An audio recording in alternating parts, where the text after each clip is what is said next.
तो इस तरह से कपड़े को चौड़ाई में डबल फोल्ड किया है।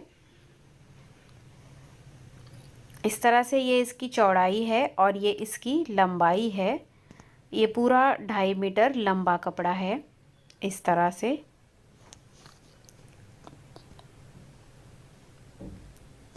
अभी इस तरह से कपड़े को चौड़ाई में ही हम फोल्ड रखेंगे। अब यहाँ पर हम स्ट्रेट लाइन बना देंगे और इसको कट कर देंगे। इससे कपड़ा सीधा हो जाएगा।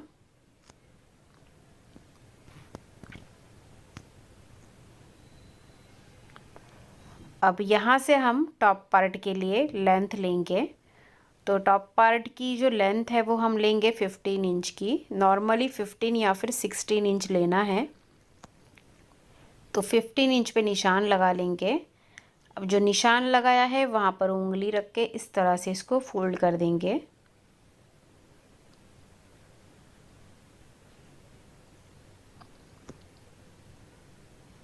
तो इस तरह से देखिए अच्छे से फोल्ड करना है, बीच में कोई भी सिलवट ना रहे।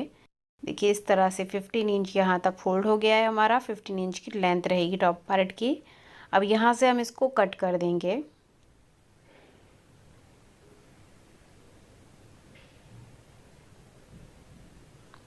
तो ये हमारा टॉप पार्ट और स्लीव्स के लिए कपड़ा है। इसमें से हम टॉप पार्ट और स्लीव्स के लिए कटिंग करेंगे। और ये जो बचा हुआ कपड़ा है ये हमारा बॉटम पार्ट के लिए है। बॉटम पार्ट के घेरे के लिए इसको साइड में रख देंगे। तो अभी देखिए हमें किस तरह से इसको कट करना है। तो यहाँ पर जॉइंट होगा तो इसको हम कट कर देंगे। उसके बाद ये 2 पीस हमारे अलग अलग हो जाएंगे। उसके बाद हम इसको ओपन कर लेंगे और दोनों पार्ट्स को एक दूसरे के ऊपर रख देंगे इस तरह से ओपन करके।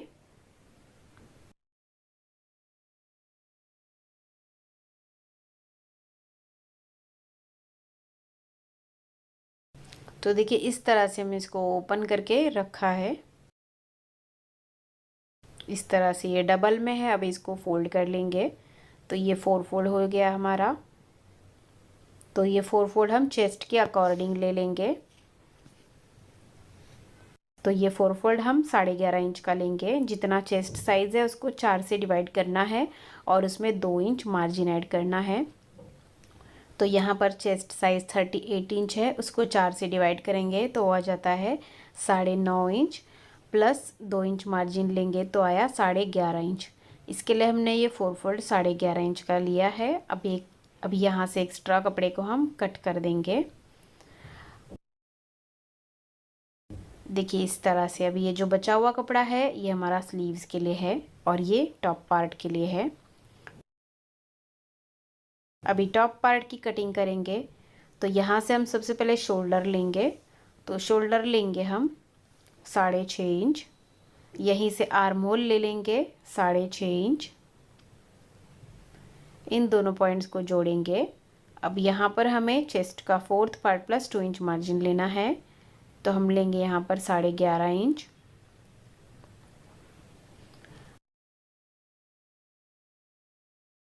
अब यहाँ पर हमें कमर का 4th part plus 2 inch margin लेना है।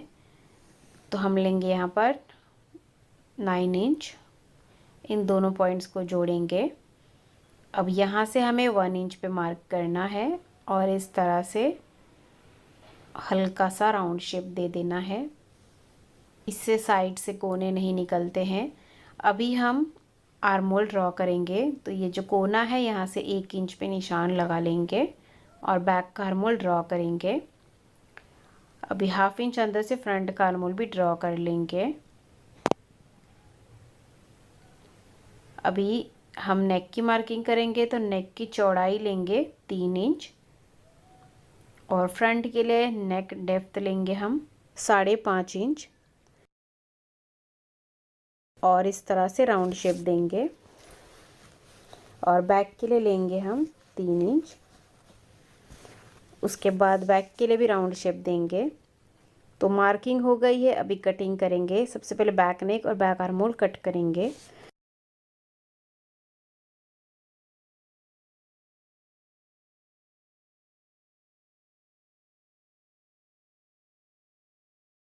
तो इस तरह से हमने कटिंग कर ली है।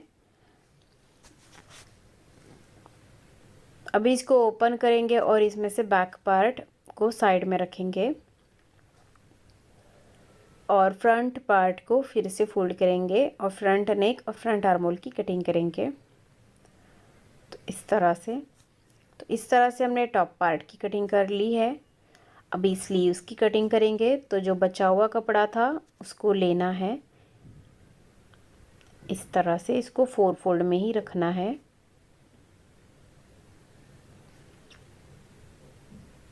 इस 4 फोल्ड की विड्थ है 9.5 इंच। जितना आर्मोल है उससे आपको 3 इंच ज़्यादा लेना है। तो आर्मोल हमने 6.5 इंच का लिया था, तो इस हिसाब से ये 9.5 इंच का 4 फोल्ड हो गया है। अगर आपके पास यहाँ पे फैब्रिक नहीं बचता है तो आप आर्मोल के साइड से जॉइंट लगा सकते हैं। और इसकी जो लेंथ है वो हमने 15 इंच की ली है।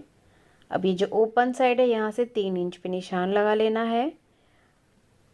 यहाँ से हम 1.5 इंच पे मार्क करेंगे और उसके बाद इस तरह से इसको शेप देंगे।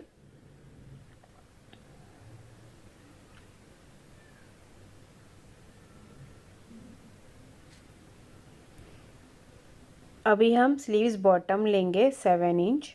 इन दोनों पॉइंट्स को इस तरह से जोड़ देंगे और स्लीव्स की कटिंग कर लेंगे।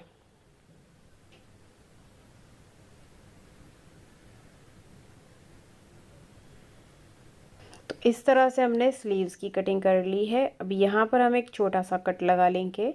उसके बाद स्लीव्स को ओपन करके रखेंगे। अभी स्लीव्स की दोनों सीधी साइड अंदर की तरफ रखनी है या फिर उल्टी साइड अंदर की तरफ रखनी है।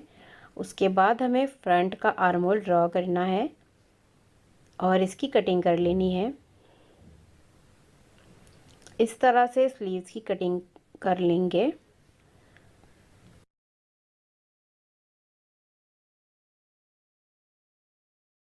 अभी बॉटम पार्ट के लिए जो कपड़ा बचा था उसको हमें ओपन करके इस तरह से डबल में रखना है। अभी इसको एक कोने से उठाकर हम इस तरह से ट्रायंगल में फोल्ड कर देंगे। तो इसको अच्छे से फोल्ड करना है, बीच में कोई भी सिलवट ना रहे, इसका ध्यान देना है। तो देखिए इसको फोल्ड कर दिया। यहाँ पे ओपन साइड है और यहाँ पर फोल्ड साइड है। अभी जो हमने टॉप पार्ट कट किया था उसको लेना है और इस तरह से हल्का सा तिरछा करके रखना है। जहाँ तक इसका कमर का साइज़ एडजस्ट हो रहा है वहाँ तक हम इसको रखेंगे। उसके बाद हम यहाँ पर वेस्ट लाइन ड्रॉ कर लेंगे, कमर का निशान लगा लेंगे। अभी हमें लेंथ लेनी है इसकी, तो लेंथ लेंगे हम 30 इंच। 30 इंच पे निशान लगाएंगे। इस तरह से इंची टेप को थोड़ा थोड़ा सरका देंगे और 30 इंच पे निशान लगा देंगे। और इन सारे पॉइंट्स को इस तरह से जोड़ेंगे। तो मार्किंग हो गई है। अभी हम इसकी कटिंग कर लेंगे। तो यहाँ से आधा इंच का मार्जिन रख के इसको कट कर देंगे और यहाँ से हमें लाइन के ऊपर इसको कट कर देना है। तो इस तरह से हमने कटिंग कर ली है। अभी देखिए यहाँ पे 2 पार्ट्स कम आ रहे हैं, तो ये जो नीचे कपड़ा बचा है इससे हम यहाँ पर जॉइंट लगा देंगे। तो इस कपड़े को हमें इस तरह से 1/2 इंच ऊपर चढ़ाते हुए रखना है और इस तरह से इसी शेप में हम इसको मार्क कर लेंगे और इसकी कटिंग कर लेंगे। तो देखिए इस तरह से हमने इसकी कटिंग कर ली है। तो ये जॉइंट के लिए हमने कपड़ा निकाल लिया है। अभी इसे इसके ऊपर उल्टा रख देंगे और यहाँ पर हम पिन लगा देंगे, जिससे कि जब सिलाई करेंगे तो इसको स्टिच करने में हमें आसानी होगी। दूसरे पार्ट में भी हम इसको इस तरह से दोनों की सीधी साइड मिलाएंगे और पिन लगा कर रखेंगे और बाद में हम इसको स्टिच कर देंगे। इस तरह से बॉटम पार्ट की कटिंग हो गई है। अभी इसको ओपन करेंगे। तो देखिए ओपन करेंगे तो इस तरह से ये इसका बहुत ही अच्छा घेरा बन के आया है और ये 2 पीस है फ्रंट और बैक के। इस तरह से अम्ब्रेला कट कुर्ती कटिंग हो गई है। अगर आपको वीडियो अच्छा लगा हो तो वीडियो को लाइक ज़रूर कीजिए और